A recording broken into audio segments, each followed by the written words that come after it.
On the Duty of Civil Disobedience by Henry David Thoreau. 1849, original title, Resistance to Civil Government. Part 1. I heartily accept the motto, that government is best which governs least, and I should like to see it acted up to more rapidly and systematically. Carried out, it finally amounts to this, which also I believe: that government is best which governs not at all, and when men are prepared for it, that will be the kind of government which they will have. Government is at best but an expedient, but most governments are usually, and all governments are sometimes, inexpedient. The objections which have been brought against a standing army, and they are many and weighty, and deserve to prevail, may also at last be brought against a standing government. The standing army is only an arm of the standing government. The government itself, which is only the mode which the people have chosen to execute their will, is equally liable to be abused and perverted before the people can act through it. Witness the present Mexican War, the work of comparatively a few individuals using the standing government as their tool. For, in the outset, the people would not have consented to this measure. This American government, what is it but a tradition, though a recent one, endeavoring to transmit itself unimpaired to posterity, but each instant losing some of its integrity? It has not the vitality and force of a single living man, for a single man can bend it to his will. It is a sort of wooden gun to the people themselves. But it is not the less necessary for this, for the people must have some complicated machinery or other, and hear its din, to satisfy that idea of government which they have. Governments show thus how successfully men can be imposed upon, even impose on themselves for their own advantage. It is excellent, we must all allow. Yet this government never of itself furthered any enterprise but by the alacrity with which it got out of its way. It does not keep the country free. It does not settle the West. It does not educate. The character inherent in the American people has done all that has been accomplished, and it would have done somewhat more if the government had not sometimes got in its way. For government is an expedient, by which men would fain succeed in letting one another alone. And, as has been said, when it is most expedient, the governed are most let alone by it. Trade and commerce, if they were not made of India rubber, would never manage to bounce over obstacles which legislators are continually putting in their way. And if one were to judge these men wholly by the effects of their actions and not partly by their intentions, they would deserve to be classed and punished with those mischievous persons who put obstructions on the railroads. But, to speak practically and as a citizen, unlike those who call themselves no government men, I ask for, not at once no government, but at once a better government. Let every man make known what kind of government would command his respect, and that will be one step toward obtaining it. After all, the practical reason why, when the power is once in the hands of the people, a majority are permitted, and for a long period continue to rule, is not because they are most likely to be in the right, nor because this seems fairest to the minority, but because they are physically the strongest. But a government in which the majority rule in all cases cannot be based on justice, even as far as men understand it. Can there not be a government in which the majorities do not virtually decide right and wrong, but conscience? In which majorities decide only those questions to which the rule of expediency is applicable? Must the citizen ever for a moment, or in the least degree, resign his conscience to the legislator? Why has every man a conscience, then? I think we should be men first, and subjects afterward. It is not desirable to cultivate a respect for the law so much as for the right.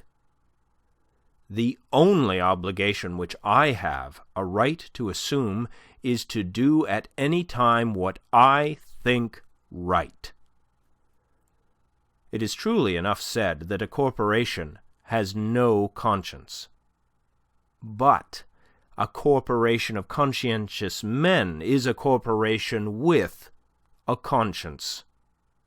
Law never made men a whit more just, and by means of their respect for it, even the well-disposed are daily made the agents of injustice. A common and natural result of an undue respect for the law is that you may see a file of soldiers, colonel, captain, corporal, privates, powder monkeys, and all, marching in admirable order over hill and dale to the wars against their wills, aye, against their common sense and consciences, which makes it very steep marching indeed, and produces a palpitation of the heart. They have no doubt that it is a damnable business in which they are concerned. They are all peaceably inclined. Now, what are they? Men at all? Or small movable forts and magazines at the service of some unscrupulous man in power? Visit the Navy Yard and behold a Marine, such a man as an American government can make, or such as it can make a man with its black arts, a mere shadow and reminiscence of humanity, a man laid out alive and standing and already, as one may say, buried under arms with funeral accompaniment, though it may be not a drum was heard, not a funeral note, as his course to the rampart we hurried, not a soldier discharged his farewell shot o'er the grave where our hero was buried. The mass of men serve the state thus, not as men, mainly, but as machines with their bodies. They are the standing army, and the militia, jailers, constables, posse comitatus, etc. In most cases there is no free exercise whatever of the judgment or of the moral sense, but they put themselves on a level with wood and earth and stones, and wooden men can perhaps be manufactured that will serve the purpose as well. Such command no more respect than men of straw or a lump of dirt. They have the same sort of worth only as horses and dogs. Yet such as these even are commonly esteemed good citizens. Others, as most legislators, politicians, lawyers, ministers, and office-holders, serve the state chiefly with their heads. and as they rarely make any moral distinctions, they are as likely to serve the devil, without intending it, as God. A very few, as heroes, patriots, martyrs, reformers in the great sense, and men, serve the state with their consciences also, and so necessarily resist it for the most part, and they are commonly treated as enemies by it. A wise man will only be useful as a man, and will not submit to be clay, and stop a hole to keep the wind away, but leave that office to his dust at least. I am too high-born to be propertied, to be a second at control, or useful serving man and instrument to any sovereign state throughout the world. He who gives himself entirely to his fellow men appears to them useless and selfish, but he who gives himself partially to them is pronounced a benefactor and philanthropist. How does it become a man to behave toward the American government today?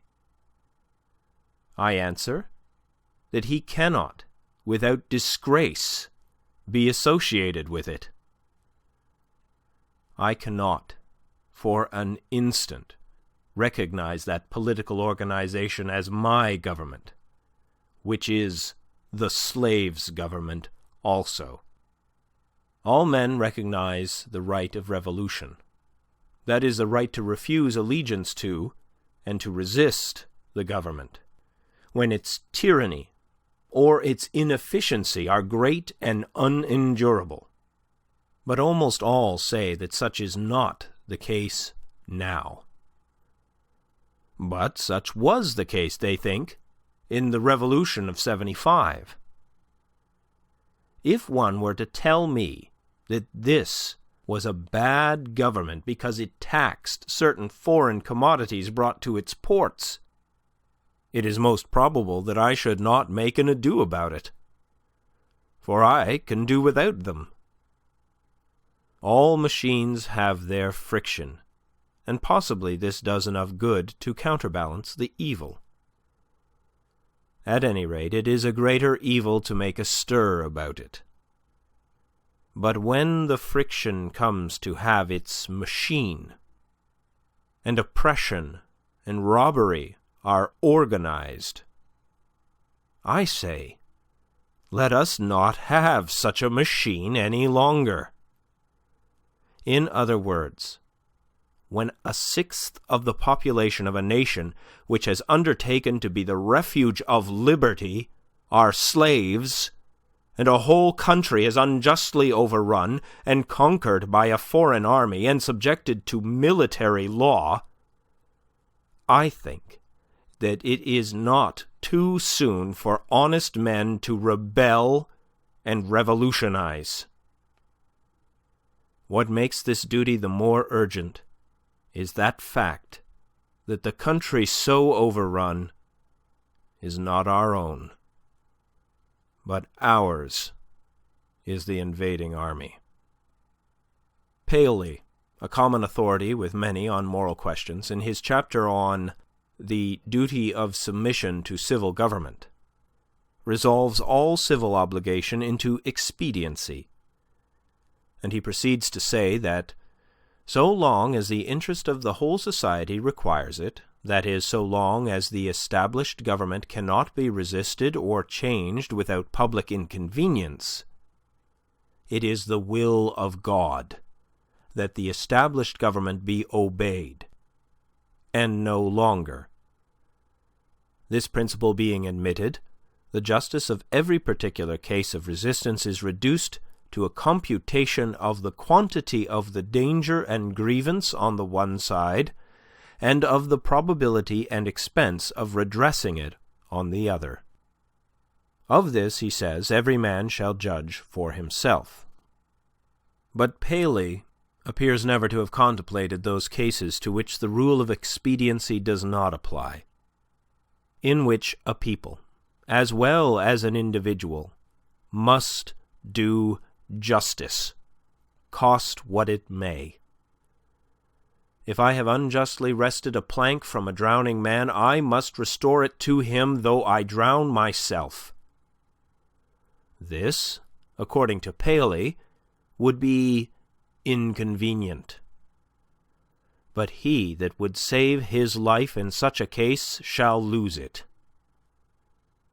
This people must cease to hold slaves and to make war on Mexico, though it cost them their existence as a people. In their practice, nations agree with Paley. But does anyone think that Massachusetts does exactly what is right at the present crisis? A drab of stat, a cloth and silver slut, to have her train borne up and her soul trail I' the dirt. Practically speaking, the opponents to a reform in Massachusetts are not 100,000 politicians at the South, but 100,000 merchants and farmers here, who are more interested in commerce and agriculture than they are in humanity, and are not prepared to do justice to the slave and to Mexico, cost what it may. I quarrel not with far-off foes, but with those who, near at home, cooperate with and do the bidding of those far away, and without whom the latter would be harmless. We are accustomed to say that the mass of men are unprepared. But improvement is slow, because the few are not as materially wiser or better than the many. It is not so important that many should be good as you, as that there be some absolute goodness somewhere, for that will leaven the whole lump. There are thousands who are, in opinion, opposed to slavery and to the war, who yet, in effect, do nothing to put an end to them, who, esteeming themselves children of Washington and Franklin, sit down with their hands in their pockets, and say that they know not what to do, and do nothing, who even postpone the question of freedom to the question of free trade, and quietly read the prices, current along with the latest advices from Mexico after dinner, and, it may be, fall asleep over them both. What is the price current of an honest man and patriot today? They hesitate, and they regret, and sometimes they petition, but they do nothing in earnest and with effect. They will wait, well disposed, for others to remedy the evil, that they may no longer have it to regret. At most, they give up only a cheap vote and a feeble countenance, and Godspeed to the right as it goes by them. There are 999 patrons of virtue to one virtuous man. But it is easier to deal with the real possessor of a thing than with the temporary guardian of it. All voting is a sort of gaming, like checkers or backgammon, with a slight moral tinge to it, a playing with right and wrong, with moral questions, and betting naturally accompanies it. The character of the voters is not staked. I cast my vote perchance as I think right, but I am not vitally concerned that that right should prevail. I am willing to leave it to the majority. Its obligation, therefore, never exceeds that of expediency. Even voting for the right is doing nothing for it. It is only expressing to men feebly your desire that it should prevail. A wise man will not leave the right to the mercy of chance, nor wish it to prevail through the power of the majority. There is but little virtue in the action of masses of men. When the majority shall at length vote for the abolition of slavery, it will be because they are indifferent to slavery, or because there is but little slavery left to be abolished by their vote. They will then be the only slaves. Only his vote can hasten the abolition of slavery who asserts his own freedom by his vote. I hear of a convention to be held at Baltimore, or elsewhere, for the selection of a candidate for the presidency, made up chiefly of editors and men who are politicians by profession. But I think, what is it to an independent, intelligent, and respectable man what decision they may come to? Shall we not have the advantage of this wisdom and honesty nevertheless? Can we not count upon some independent votes? Are there not many individuals in the country who do not attend conventions? But no. I find that the respectable man, so called, has immediately drifted from his position and despairs of his country, when his country has more reasons to despair of him. He forthwith adopts one of the candidates thus selected as the only available one, thus proving that he is himself available for any purposes of the demagogue. His vote is of no more worth than that of any unprincipled foreigner or hireling native who may have been bought. Oh, for a man who is a man, and, as my neighbor says, has a bone in his back which you cannot pass your hand through. Our statistics are at fault. The population has been returned too large. How many men are there to a square 1,000 miles in the country? Hardly one. Does not America offer any inducement for men to settle here? The American has dwindled into an odd fellow, one who may be known by the development of his organ of gregariousness, and a manifest lack of intellect and cheerful self-reliance, whose first and chief concern on coming into the world is to see that the almshouses are in good repair, and before yet he has lawfully donned the virile garb to collect a fund to the support of the widows and orphans that may be, who, in short, ventures to live only by the aid of the mutual insurance company, which has promised to bury him decently.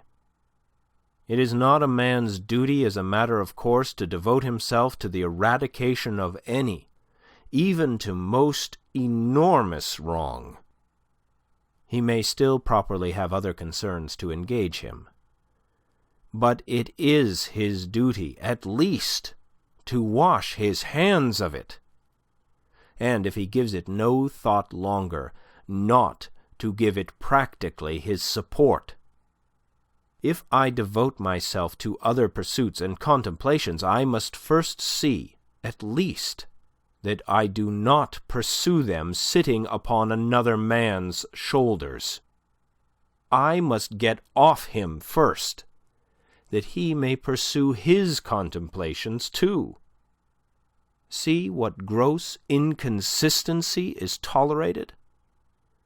I have heard some of my townsmen say, I should like to have them order me out to help put down an insurrection of the slaves, or to march to Mexico. See if I would go. And yet these very men have each, directly, by their allegiance, and so indirectly, at least, by their money, furnished a substitute. The soldier is applauded who refuses to serve in an unjust war by those who do not refuse to sustain the unjust government which makes the war, is applauded by those whose own act and authority he disregards and sets at naught, as if the state were penitent to that degree that it hired one to scourge it while it sinned, but not to that degree that it left off sinning for a moment.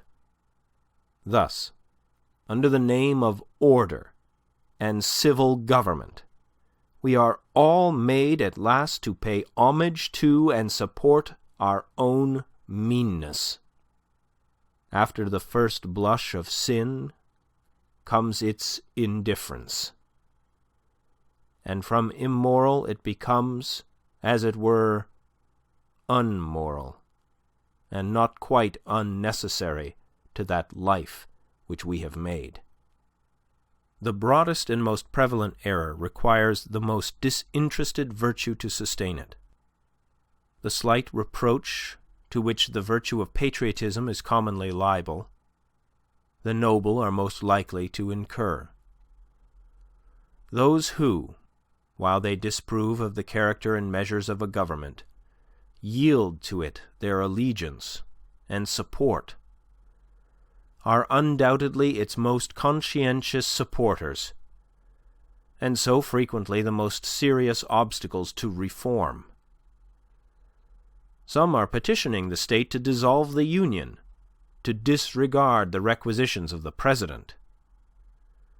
Why do they not dissolve it themselves, the union between themselves and the state, and refuse to pay their quota into its treasury? Do not they stand in the same relation to the state that the state does to the Union? And have not the same reasons prevented the state from resisting the Union which have prevented them from resisting the state? How can a man be satisfied to entertain an opinion merely and enjoy it? Is there any enjoyment in it, if his opinion is that he is aggrieved? If you are cheated out of a single dollar by your neighbor, you do not rest satisfied with knowing you are cheated, or with saying that you are cheated, or even with petitioning him to pay you your due. But you take effectual steps at once to obtain the full amount and see to it that you are never cheated again. Action from principle, the perception and the performance of right, changes things and relations. It is essentially revolutionary, and does not consist wholly with anything which was. It not only divided states and churches, it divides families. Aye, it divides the individual, separating the diabolical in him from the divine. Unjust laws exist. Shall we be content to obey them? Or shall we endeavor to amend them and obey them until we have succeeded? Or shall we transgress them at once? Men generally, under such government as this, think that they ought to wait until they have persuaded the majority to alter them. They think that, if they should resist, the remedy would be worse than the evil. But it is the fault of the government itself that the remedy is worse than the evil. It makes it worse. Why is it not more apt to anticipate and provide for reform? Why does it not cherish its wise minority? Why does it cry and resist before it is hurt?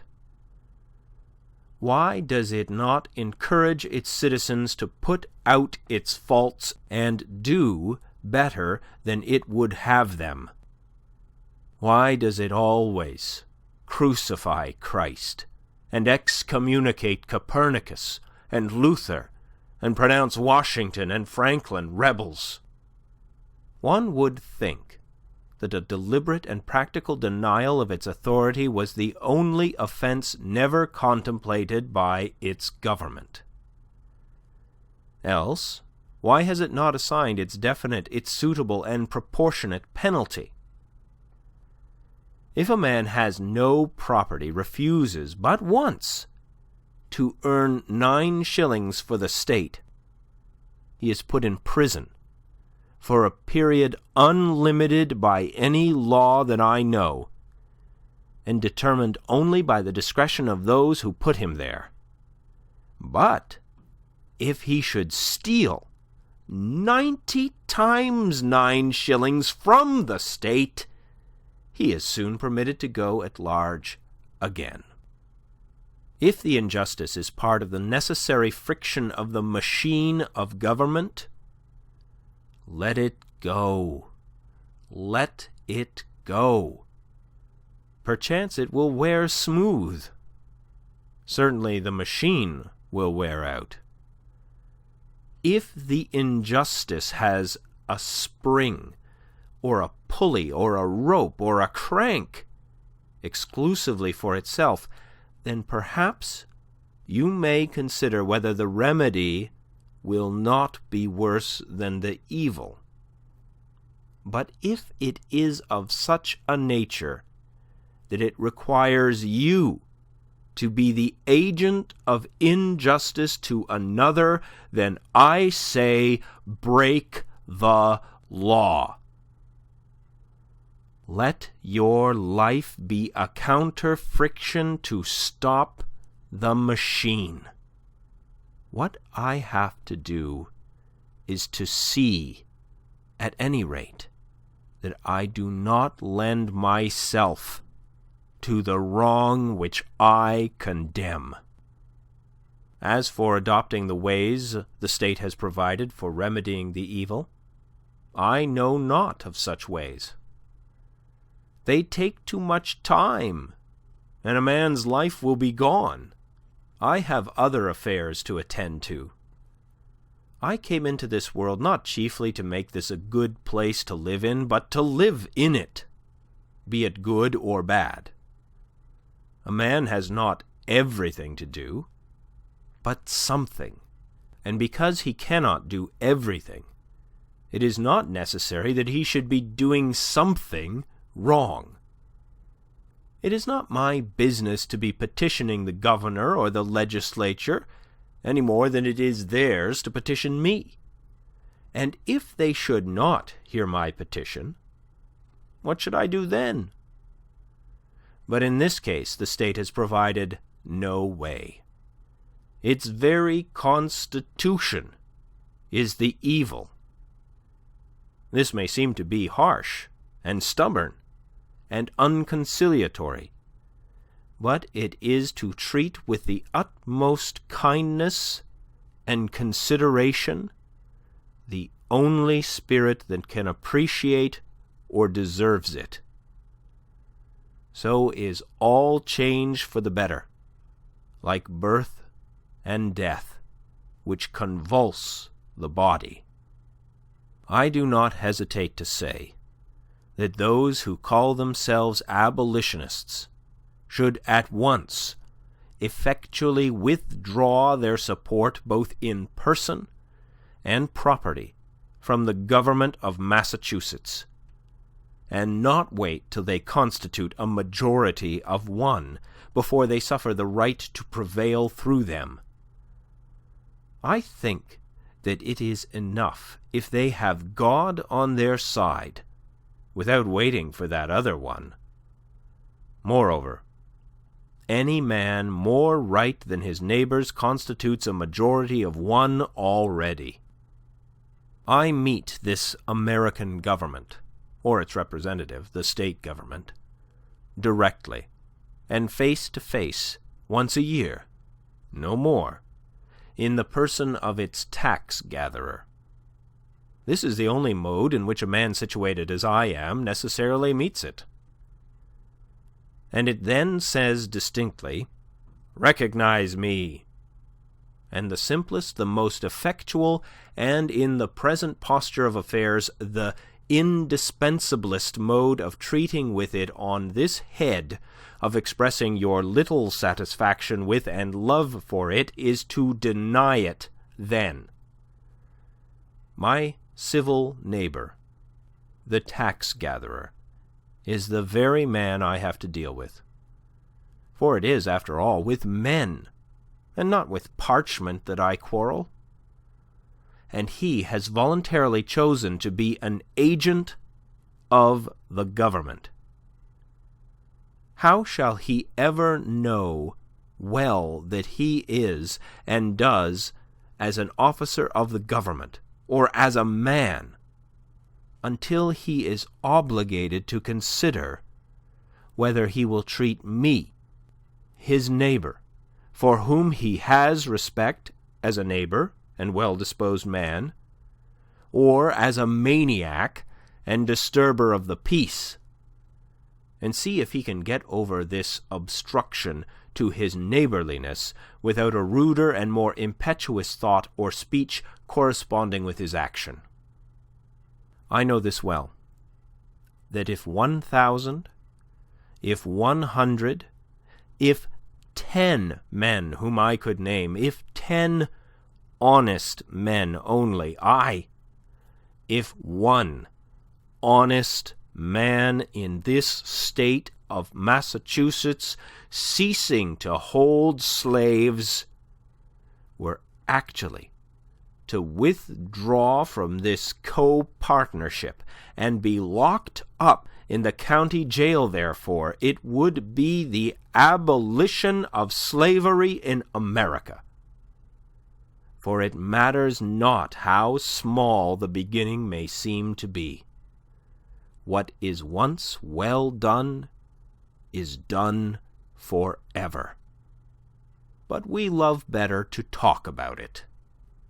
That, we say, is our mission. Reform keeps many scores of newspapers in its service, but not one man. If my esteemed neighbor, the State's ambassador, who will devote his days to the settlement of the question of human rights in the council chamber, instead of being threatened with the prisons of Carolina, were to sit down the prisoner of Massachusetts, that state which is so anxious to foist the sin of slavery upon her sister, though at present she can discover only an act of inhospitality to be the ground of a quarrel with her, the legislature would not wholly waive the subject of the following winter. Under a government which imprisons unjustly, the true place for a just man is also a prison. The proper place today, the only place which Massachusetts has provided for her freer and less despondent spirits, is in her prisons, to be put out and locked out of the state by her own act, as they have already put themselves out by their principles. It is there that the fugitive slave and the Mexican prisoner on parole and the Indian come to plead the wrongs of his race should find them. On that separate but more free and honorable ground, where the state places those who are not with her, but against her, the only house in a slave state in which a free man can abide with honor. If any think that their influence would be lost there, and their voices no longer afflict the ear of the state, that they would not be as an enemy within its walls, they do not know by how much truth is stronger than error, nor how much more eloquently and effectively he can combat injustice who has experienced a little in his own person. Cast your whole vote, not a strip of paper merely, but your whole influence. A minority is powerless while it conforms to the majority. It is not even a minority then, but it is irresistible when it clogs by its whole weight. If the alternative is to keep all just men in prison, or give up war and slavery, the state will not hesitate which to choose. If 1,000 men were not to pay their tax bills this year, that would not be a violent and bloody measure, as it would be to pay them, and enable the state to commit violence and shed innocent blood. This is, in fact, the definition of a peaceable revolution, if any such is possible. If the tax gatherer or any other public officer asks me, as one has done, "But what shall I do?" my answer is, if you really wish to do anything, resign your office. When the subject has refused allegiance, and the officer has resigned from office, then the revolution is accomplished. But even suppose blood should flow. Is there not a sort of blood shed when the conscience is wounded? Through this wound, a man's real manhood and immortality flow out, and he bleeds to an everlasting death. I see this blood flowing now. End of Part 1. On the Duty of Civil Disobedience, by Henry David Thoreau. 1849, original title, Resistance to Civil Government. Part 2. I have contemplated the imprisonment of the offender, rather than the seizure of his goods, though both will serve the same purpose, because they who assert the purest right, and consequently are most dangerous to a corrupt state, commonly have not spent much time in accumulating property. To such the state renders comparatively small service, and a slight tax is wont to appear exorbitant, particularly if they are obliged to earn it by special labor with their hands. If there were one who lived wholly without the use of money, the state itself would hesitate to demand it of him. But the rich man, not to make any invidious comparison, is always sold to the institution which makes him rich. Absolutely speaking, the more money, the less virtue. For money comes between a man and his objects, and obtains them for him. It was certainly no great virtue to obtain it. It puts to rest many questions which he would otherwise be taxed to answer, while the only new question which it puts is the hard but superfluous one, how to spend it. Thus his moral ground is taken from under his feet. The opportunities of living are diminished in proportion as that are called the means are increased. The best thing a man can do for his culture when he is rich is to endeavor to carry out those schemes which he entertained when he was poor. Christ answered the Herodians according to their condition. "Show me the tribute money," said he, and one took a penny out of his pocket.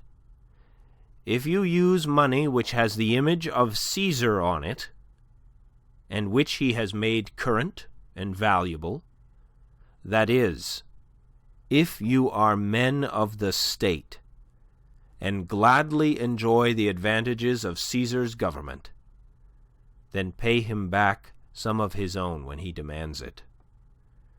Render therefore to Caesar that which is Caesar's, and to God those things which are God's, leaving them no wiser than before as to which was which, for they did not wish to know. When I converse with the freest of my neighbours, I perceive that whatever they may say about the magnitude and seriousness of the question, and their regard for the public tranquillity, the long and the short of the matter is that they cannot spare the protection of the existing government, and they dread the consequences to their property and families of disobedience to it. For my own part, I should not like to think that I ever rely on the protection of the state.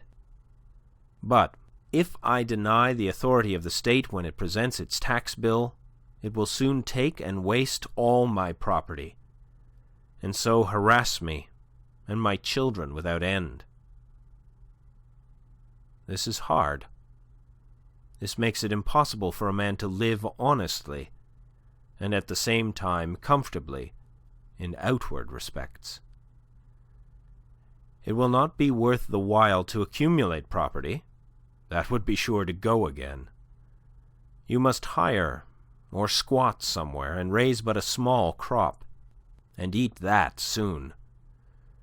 You must live within yourself, and depend upon yourself always, tucked up and ready for a start, and not have many affairs. A man may grow rich in Turkey even, if he will be in all respects a good subject of the Turkish government. Confucius said, "If a state is governed by the principles of reason, poverty and misery are subjects of shame. If a state is not governed by the principles of reason, riches and honors are subjects of shame." No. Until I want the protection of Massachusetts to be extended to me in some distant southern port where my liberty is endangered, or until I am bent solely on building up an estate at home by peaceful enterprise, I can afford to refuse allegiance to Massachusetts and her right to my property and life. It costs me less, in every sense, to incur the penalty of disobedience to the state than it would to obey. I should feel as if I were worth less in that case. Some years ago, the state met me in behalf of the Church, and commanded me to pay a certain sum toward the support of a clergyman whose preaching my father attended, but never I myself. "Pay," it said, "or be locked up in the jail." I declined to pay. But unfortunately, another man saw fit to pay it. I did not see why the schoolmaster should be taxed to support the priest, and not the priest the schoolmaster. For I was not the state's schoolmaster, but I supported myself by voluntary subscription. I did not see why the Lyceum should not present its tax bill and have the state to back its demand as well as the Church. However, at the request of the selectmen, I condescended to make some such statement as this in writing: "Know all men by these presents that I, Henry Thoreau, do not wish to be regarded as a member of any incorporated society which I have not joined." This I gave to the town clerk, and he has it. The state Having thus learned that I did not wish to be regarded as a member of that church, has never made a like demand on me since, though it said that it must adhere to its original presumption that time. If I had known how to name them, I should then have signed off in detail from all the societies which I never signed on to. But I did not know where to find such a complete list. I have paid no poll tax for 6 years. I was put into a jail once on this account, for 1 night. And as I stood considering the walls of solid stone, 2 or 3 feet thick, the door of wood and iron, a foot thick, and the iron grating which strained the light, I could not help being struck with the foolishness of that institution, which treated me as if I were mere flesh and blood and bones to be locked up. I wondered that it should have concluded at length that this was the best use it could put me to, and had never thought to avail itself of my services in some way. I saw that, if there was a wall of stone between me and my townsmen, there was a still more difficult one to climb or break through before they could get to be as free as I was. I did not for a moment feel confined, and the walls seemed a great waste of stone and mortar. I felt as if I alone of all my townsmen had paid my tax. They plainly did not know how to treat me, but behaved like persons who were underbred. In every threat and in every compliment there was a blunder, for they thought that my chief desire was to stand the other side of that stone wall. I could not but smile to see how industriously they locked the door on my meditations, which followed them out again without let or hindrance, and they were really all that was dangerous. As they could not reach me, they had resolved to punish my body, just as boys, if they cannot come at some person against whom they have a spite, will abuse his dog. I saw that the state was half-witted, that it was timid as a lone woman with her silver spoons, and that it did not know its friends from its foes, and I lost all my remaining respect for it, and pitied it. Thus the state never intentionally confronts a man's sense, intellectual or moral, but only his body, his senses. It is not armed with superior wit or honesty, but with superior physical strength. I was not born to be forced. I will breathe after my own fashion. Let us see who is the strongest. What force has a multitude? They only can force me who obey a higher law than I. They force me to become like themselves. I do not hear of men being forced to live this way or that by masses of men. What sort of life were that to live? When I meet a government which says to me, your money or your life, why should I be in haste to give it my money? It may be in a great strait and not know what to do. I cannot help that. It must help itself, do as I do. It is not worth the while to snivel about it. I am not responsible for the successful working of the machinery of society. I am not the son of the engineer. I perceive that when an acorn and a chestnut fall side by side, the one does not remain inert to make way for the other, but both obey their own laws, and spring and grow and flourish as best they can, till one, perchance, overshadows and destroys the other. If a plant cannot live according to its nature, it dies. And so a man. The night in prison was novel and interesting enough.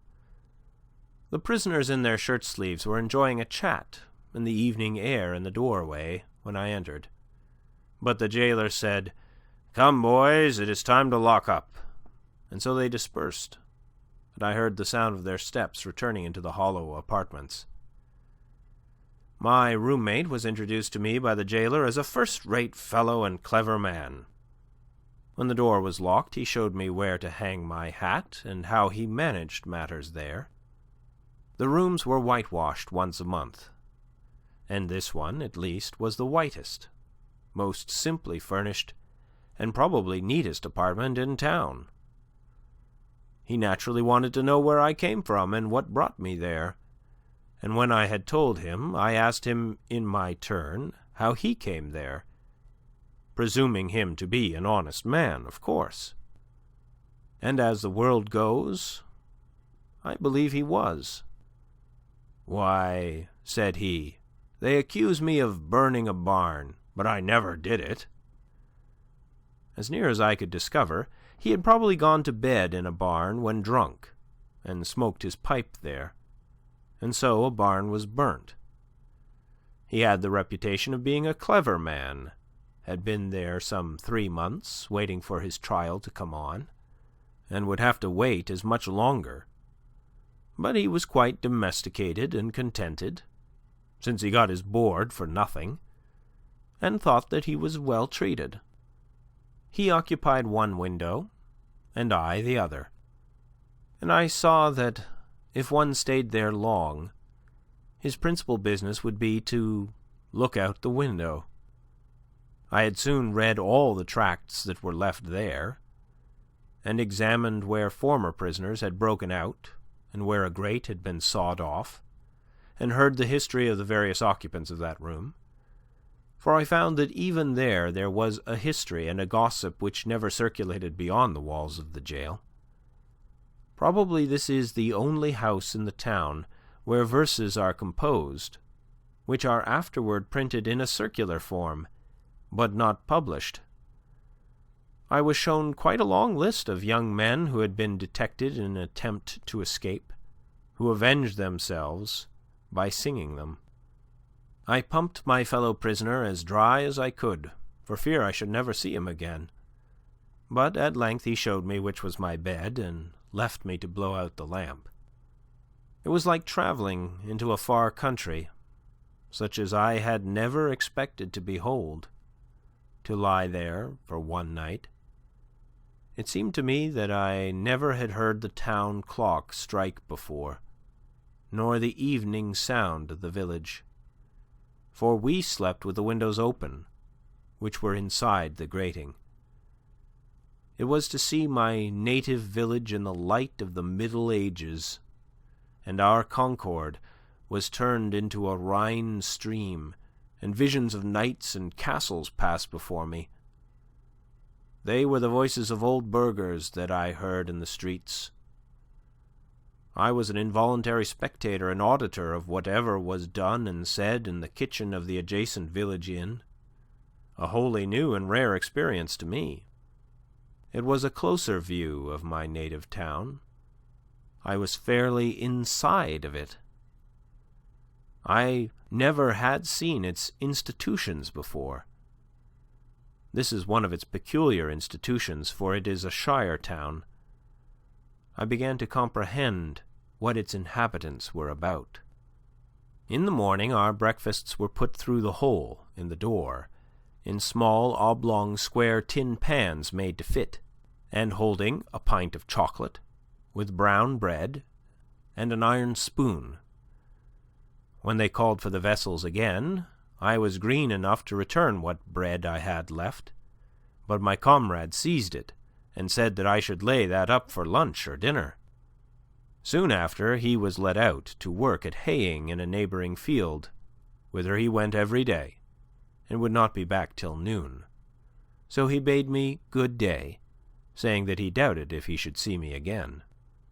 When I came out of prison, for someone interfered, and paid that tax, I did not perceive that great changes had taken place on the common, such as he observed who went in a youth and emerged a grey-headed man. And yet a change had to my eyes come over the scene. The town and state and country, greater than any that mere time could effect. I saw yet more distinctly the state in which I lived.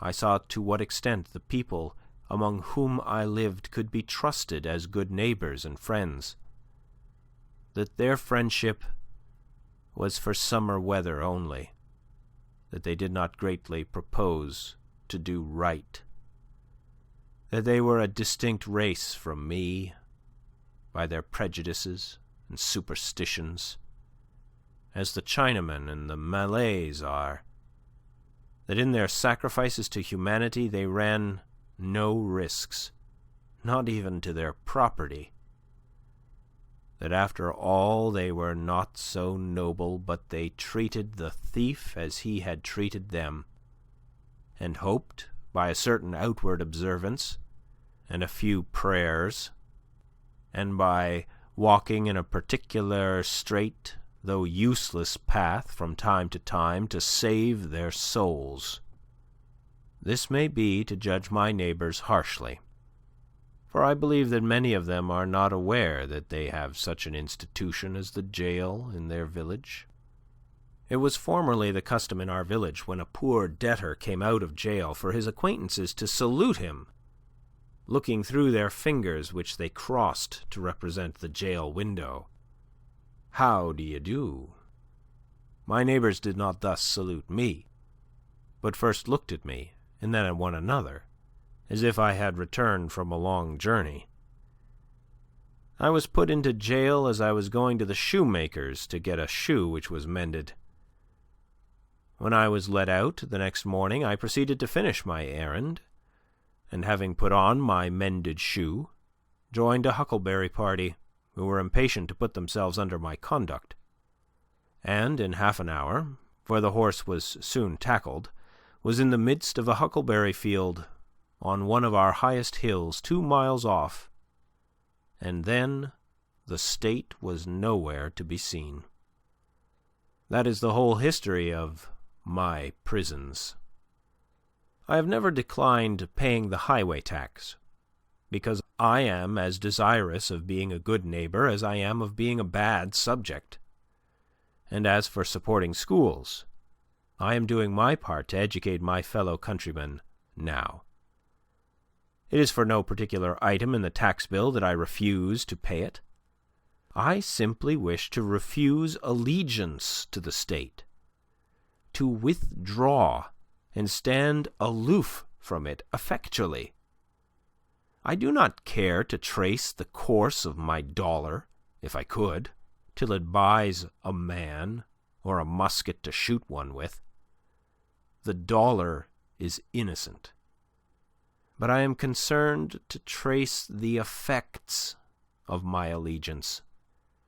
In fact, I quietly declare war with the state, after my fashion, though I will still make use and get what advantages of her I can, as is usual in such cases.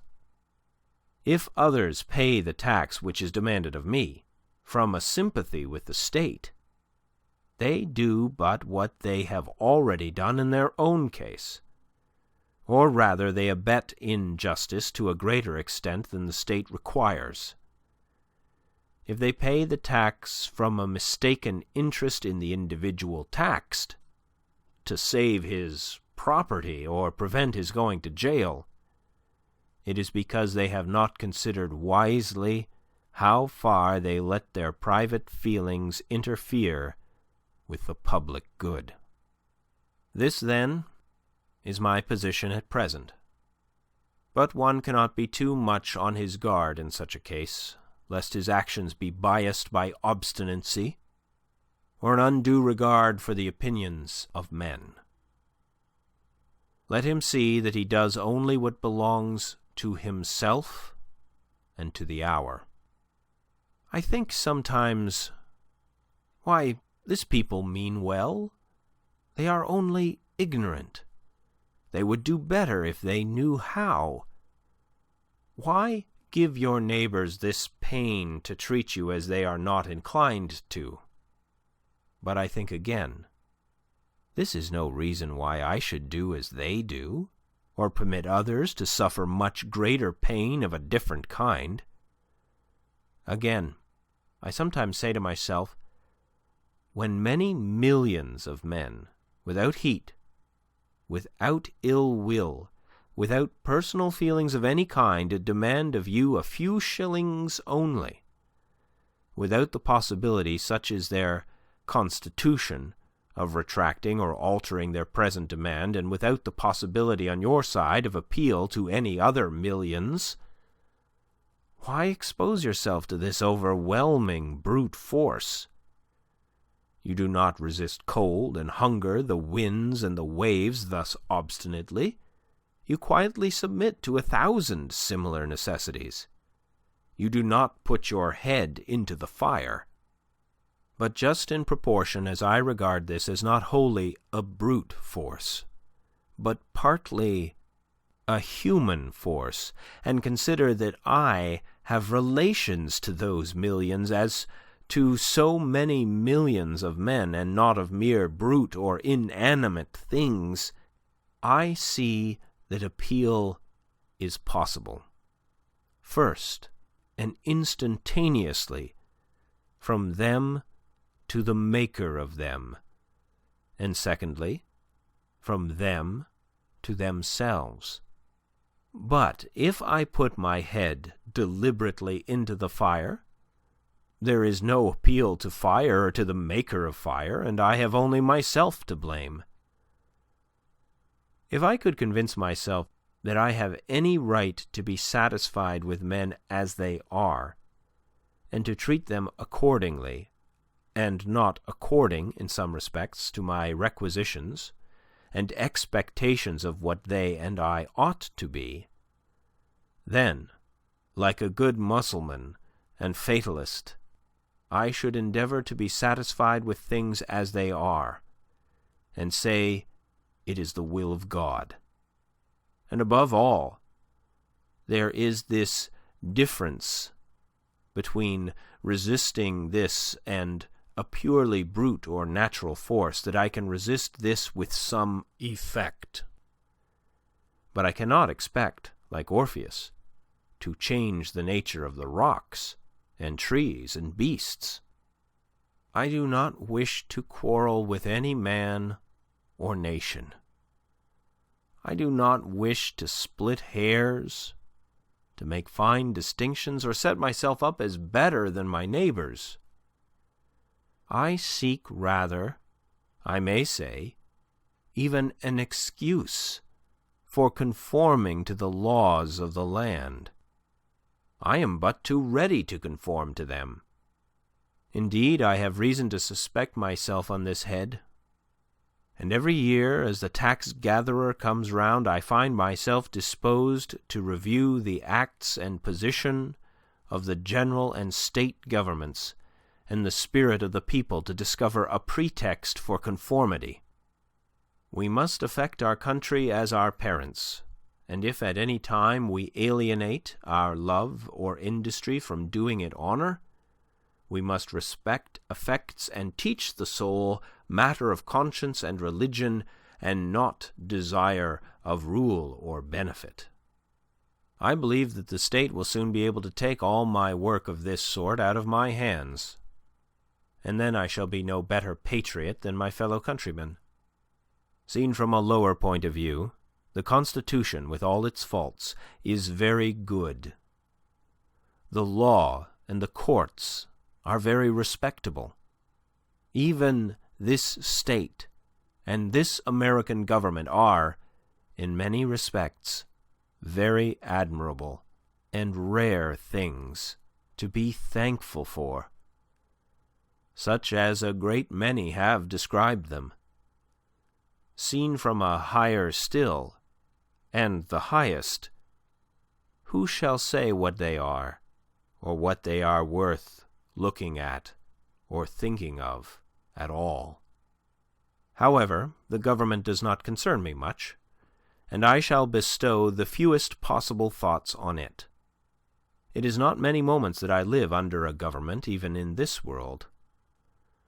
If a man is thought-free, fancy-free, imagination-free, that which is not, never for a long time appearing to be to him, unwise rulers or reformers cannot fatally interrupt him.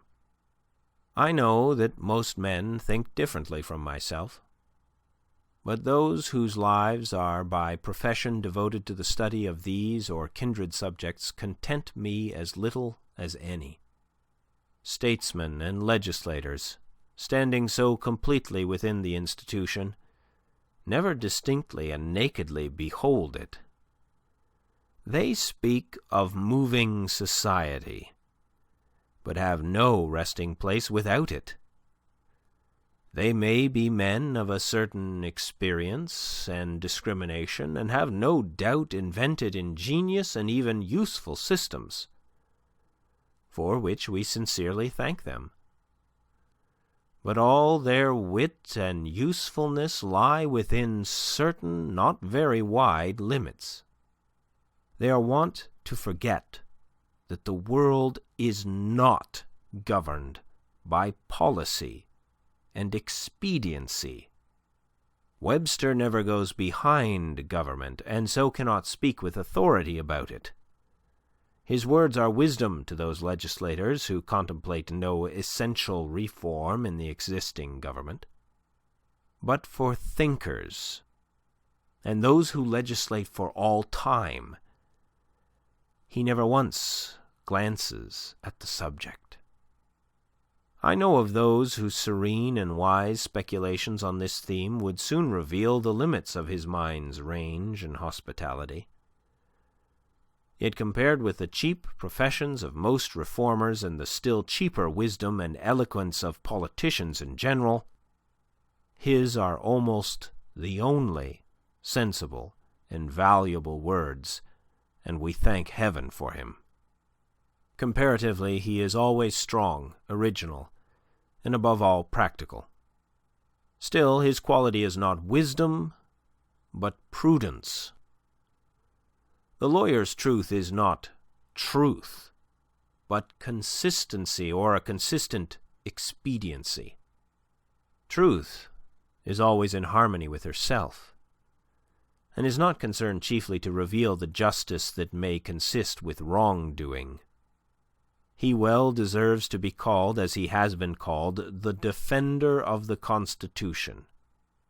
There are really no blows to be given him but defensive ones. He is not a leader, but a follower. His leaders are the men of '87. I have never made an effort, he says, and never propose to make an effort. I have never countenanced an effort, and never mean to countenance an effort to disturb the arrangement as originally made by which various states came into the Union. Still thinking of the sanction which the Constitution gives to slavery, he says, "Because it was part of the original compact, let it stand." Notwithstanding his special acuteness and ability, he is unable to take a fact out of its merely political relations, and behold it as it lies absolutely to be disposed of by the intellect. What, for instance, it behooves a man to do here in America today with regard to slavery, but ventures or is driven to make some such desperate answer to the following, while professing to speak absolutely and as a private man, from which what new and singular of social duties might be inferred. The manner, says he, in which the governments of the states where slavery exists are to regulate it is for their own consideration, under the responsibility to their constituents, to the general laws of propriety, humanity, and justice, and to God. Associations formed elsewhere, springing from a feeling of humanity or any other cause, have nothing whatever to do with it. They have never received any encouragement from me, and they never will. These extracts have been inserted since the lecture was read. H.D.T. They who know of no purer sources of truth, who have traced up its stream no higher, stand, and wisely stand, by the Bible and the Constitution, and drink at it there with reverence and humanity. But they who behold where it comes trickling into this lake or that pool, gird up their loins once more, and continue their pilgrimage towards its fountainhead. No man with a genius for legislation has appeared in America. They are rare in the history of the world. There are orators, politicians, and eloquent men by the thousand, but the speaker has not yet opened his mouth to speak who is capable of settling the much vexed questions of the day. We love eloquence for its own sake, and not for any truth which it may utter, or any heroism it may inspire. Our legislators have not yet learned the comparative value of free trade and of freedom, of union and of rectitude to a nation. They have no genius or talent for comparatively humble questions of taxation and finance, commerce and manufactures and agriculture. If we were left solely to the wordy wit of legislators in Congress for our guidance, uncorrected by the seasonable experience and the effectual complaints of the people, America would not long retain her rank among the nations. For 1800 years, though perchance I have no right to say it, the New Testament has been written. Yet where is the legislator who has wisdom and practical talent enough to avail himself of the light which it sheds on the science of legislation? The authority of government, even such as I am willing to submit to, for I will cheerfully obey those who know and can do better than I, and in many things even those who neither know nor can do so well, is still an impure one. To be strictly just, it must have the sanction and consent of the governed. It can have no pure right over my person and property, but what I concede to it. The progress from an absolute to a limited monarchy, from a limited monarchy to a democracy, is a progress toward a true respect for the individual. Even the Chinese philosopher was wise enough to regard the individual as the basis of the empire. Is a democracy, such as we know it, the last improvement possible in government? Is it not possible to take a step further towards recognizing and organizing the rights of man? There will never be a really free and enlightened state until the state comes to recognize the individual as a higher and independent power, from which all its own power and authority are derived, and treats him accordingly. I please myself with imagining a state at last which can afford to be just to all men, and to treat the individual with respect as a neighbor, which even would not think it inconsistent with its own repose if a few were to live aloof from it, not meddling with it, nor embraced by it, who fulfilled all the duties of neighbours and fellow men. A state which bore this kind of fruit, and suffered it to drop off as fast as it ripened, would prepare the way for a still more perfect and glorious state, which I have also imagined, but not yet anywhere seen. End of On the Duty of Civil Disobedience by Henry David Thoreau, Part 2, as read by Gord Mackenzie, January 2007.